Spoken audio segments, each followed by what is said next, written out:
गणतंत्र दिवस पर व्यवस्थाओं के लिए जिन जिन भामाशाहों ने स्वागत किया,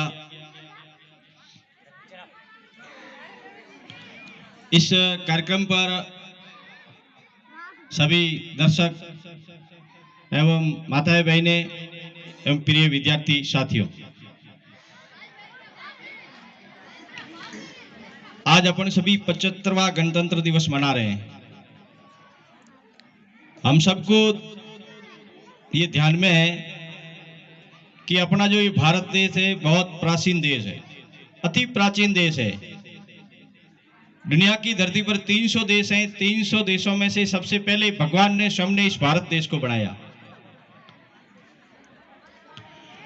और ये हमारा देश सुखी, संपन्न, वैभवशाली, किसी भी प्रकार से कोई कमी नहीं थी। लेकिन कुछ ऐसा कालखंड आया जिस कालखंड के दौरान अपना देश गुलाम हो गया। 7वीं सदी में मुगलों का गुलाम हुआ। 7वीं सदी से 17वीं सदी तक 1000 वर्ष तक इस देश पर मुगलों ने शासन किया और 7वीं सदी से 17वीं शताब्दी तक मुगलों ने, और उसके बाद 17वीं शताब्दी से 19वीं शताब्दी तक अंग्रेजों ने 250 वर्षों तक शासन किया। इन विदेशी शासकों के संघर्ष में करते करते 1947 में अपना देश आजाद हुआ और आजाद होने के बाद हमारे देश पर विदेशी संविधान चलता था, विदेशी शासन व्यवस्था थी, कानून व्यवस्था थी। तो इस देश के महापुरुषों ने अथक प्रयास करके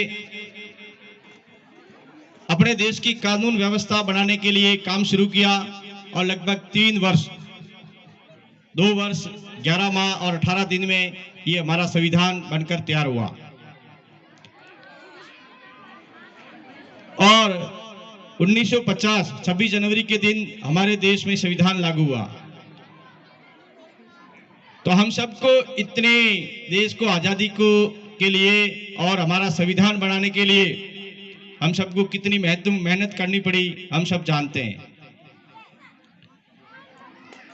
तो हम सबको ये ध्यान रखना है कि आने वाला समय भारत के लिए बुरा नहीं हो, या आने वाले समय में हम किसी भी विदेशी लोगों के गुलाम नहीं बने।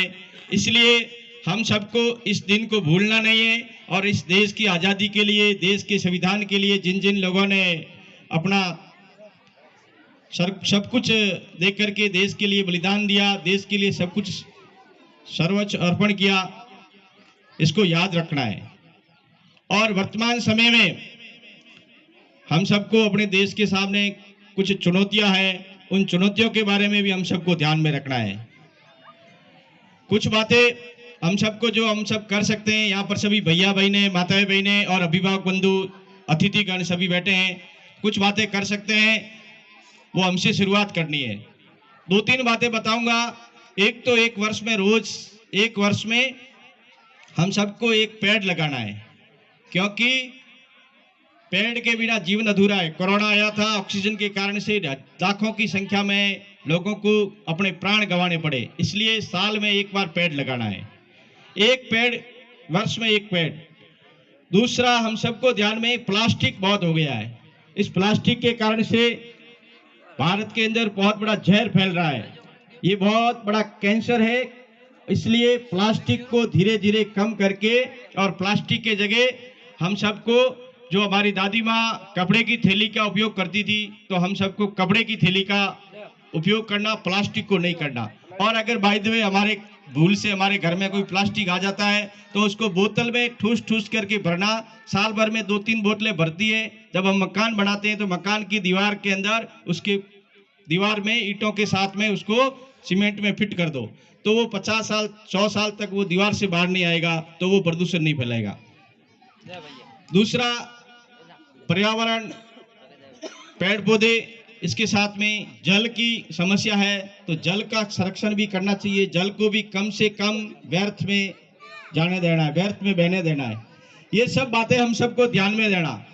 और हम सब अब आज की जनरेशन में हमारे सब में ध्यान में आ रहा है कि हमारा जो जन्मदिन मनाते हैं तो केक काटते हैं, तो हमारी परंपरा नहीं है, भारतीय परंपरा नहीं है कि हम केक काट करके जन्मदिन मनाए। जन्मदिन कैसे मनाना, हमारी कुलदेवी है, हमारे कुल देवता है, उनके सामने मीठी रोटी का भोजन बना करके, भोग लगा करके हम सबको जन्मदिन मनाना। इस प्रकार से हम सब करेंगे तो हमारा भारत देश जो विदेशियों के गुलाम में रहा और अभी संविधान लागू हुए 75 वर्ष पूरे हुए हैं, तो आने वाले समय में किसी भी ऐसा कोई भी विदेशी आक्रांता क्यों न आए, लेकिन भारत की देश की जो जड़ें हैं कोई नहीं हिला सके, भारत देश को कोई वापस गुलाम नहीं कर सके।